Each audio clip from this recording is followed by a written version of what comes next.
सौरभ दुबे की तरफ मैं रुख कर लेता हूं। सौरभ जी, क्योंकि जाहिर सी बात है वोटिंग परसेंटेज बढ़ा है तो बीजेपी के लिए तो ये खुशी की ही बात है कि भाई अब तो सरकार बदल जाएगी। लेकिन क्या ये मामला इतना आसान लग रहा है आपको? क्योंकि हमने देखा है, उत्तराखंड में देखा था, उत्तराखंड में ही बीजेपी ने ही रिवाज बदल दिया था 5-5 साल वाला। तो राजस्थान में ऐसा क्यों नहीं हो सकता सौरभ जी कि जो 5 साल वाला ट्रेंड है वो बदल जाए? क्योंकि गारंटियों की घोषणा तो कांग्रेस की तरफ से कर दी गई है, ये फ्री ले लो, वो फ्री ले लो। देखिए रवि जी, सबसे पहले तो आपके दर्शकों को, सभी दर्शकों को नमस्कार। और पैनल में सबकी आवाज आ रही है? आपकी रवि जी की आवाज में थोड़ी सी दिक्कत हो रही है सुनने में, तो मैं टीवी के माध्यम से सुन ले रहा हूँ। अच्छा, अब ये देखिए कि सबसे पहले ये जो स्वर्णिम जी का आपने जो फ्रेम बना रखा है ना आदिल जी के बगल में, समस्या यहीं पर उत्पन्न हो रही है। समस्या ये उत्पन्न हो रही है कि ये जो गठबंधन दिख रहा है यहाँ पर, इस गठबंधन के अंदर दिल्ली के अंदर जो है आम आदमी पार्टी क्या है वो स्वर्णिम जी को गायब कर दे रही है, कांग्रेस पार्टी को गायब कर दे रही है, पंजाब के अंदर जो है कांग्रेस को गायब कर दे रही है और उसी प्रकार से इस फ्रेम के अंदर वाईफाई सिग्नल इनका गायब कर दे रही है। तो नुकसान जो कांग्रेस को हो रहा है वो इनके गठबंधन में जो इनकी एक भ्रष्टाचार में लिप्त अभी जो कई सारे सांसद पाए गए और यहाँ दिल्ली सरकार के मंत्री पाए गए, वो गठबंधन जो भ्रष्टाचार वाला है उससे समस्या आ रही है। अब समस्या जो अभी जो राजस्थान के वोट परसेंटेज की हम बात कर रहे हैं, बढ़ा हुआ वोट परसेंटेज है। बढ़ा हुआ वोट परसेंटेज हमेशा जो अभी तक ट्रेंड में देखने में आया है कि वहां पर सरकार के खिलाफ जाता है।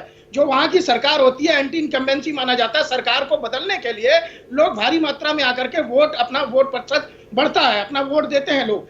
तो जिस प्रकार से राजस्थान में अभी आप महिलाओं का भी अगर वोटिंग परसेंटेज निकालेंगे तो महिलाओं का भी वोटिंग परसेंटेज जो है वो काफी मात्रा में बढ़ा हुआ है। और महिलाओं का जो एक ट्रेंड है 2019 के बाद से लगातार हम देख रहे हैं कि वो भारतीय जनता पार्टी को जा ही रहा है बिना किसी उसके, क्योंकि उनको बहुत सारी चीजें भारतीय जनता पार्टी के माध्यम से मिली हैं। प्रधानमंत्री श्री नरेंद्र मोदी ने बहुत सारी योजनाएं महिलाओं के लिए लाई थी और उसके बाद जहां पर जैसे शिवराज सिंह चौहान की सरकार थी, लाडली बिटिया वो भी सरकार, वहां पर भी उन्होंने बहनों माताओं के लिए काम किया। अब मेन बात यह है कि अब जो है अब जिस प्रकार से राजस्थान के अंदर एक क्राइम रेट को लेकर के जो चिंता का विषय बना रहा और महिलाओं पर सबसे अधिक अत्याचार, महिलाओं पर जो घटनाएं घटती रही, महिलाएं जिससे आतंक के साए में जीती रही, वही महिला आज निकल करके अपनी स्थिति को मजबूत बनाने के लिए, महिला सशक्तिकरण के लिए वोट ज्यादा से ज्यादा मात्रा में वोट परसेंटेज उनका बढ़ा हुआ आपको मिलेगा। सौरभ जी, आप महिला सशक्तिकरण की बात कर रहे हैं, लेकिन आप वसुंधरा राजे एक महिला है, उनको सीएम का फेस नहीं बना सके, आप कंफ्यूजन रहे, आप मोदी जी के नाम पे ही चुनाव लड़े वहां पे। रवि जी देखिए, मैं महिला सशक्तिकरण की जब बात कर रहा हूं ना, तो महिला सशक्तिकरण में वसुंधरा राजे जी का भी जिक्र आपने किया, बहुत अच्छा किया।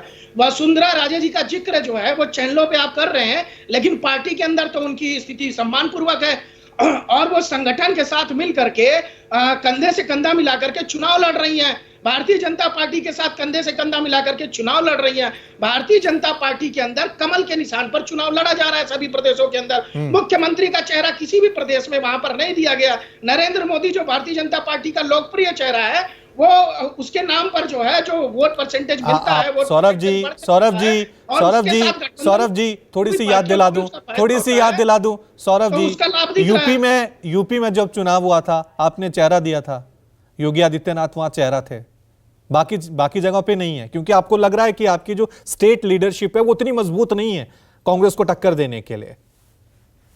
मेरे से रवि जी मेरे से पूछ रहे हैं ना? जी देखिए योगी, आपकी आवाज एक तो आ नहीं रही है क्लियर, लेकिन मैं बता देता हूं। पता नहीं मैं मुश्किल सवाल पूछ रहा हूं इसलिए जवाब नहीं दे रहे हैं, या वाकई में ऑडियो की दिक्कत है इसलिए जवाब नहीं दे रहे हैं? थोड़ा सा मैं चाहूंगा ऑडियो में थोड़ी दिक्कत हो रही है। देखिए क्या है कि महिला सशक्तिकरण को लेकर के 2014 में जब केंद्र सरकार बनी थी प्रधानमंत्री जी का, उसमें स्पष्ट रूप से महिला सशक्तिकरण की बात की जा रही थी और कई सारे मंत्रालयों के अंदर महिला सशक्तिकरण का विषय जो आया था और महिलाओं के लिए कई योजनाएं लॉन्च की गई थी। और उसी प्रकार से मध्य प्रदेश जहां भी डबल इंजन की सरकार है, वहां पर महिला सशक्तिकरण के लिए राज्य सरकारों ने भी कार्य किया है। अशोक गहलोत जी को मिला था ना, अशोक गहलोत जी के पास था ये स्टेट, तो अशोक गहलोत जी ऐसी स्थिति में ऐसी आदर्श स्थिति उत्पन्न कर देते हैं कि भैया ये राजस्थान मॉडल जो है ये पूरे भारत में चलेगा। लेकिन दुर्भाग्यवश जो है एक मॉडल जो है बीजेपी ने भी पेश किया है।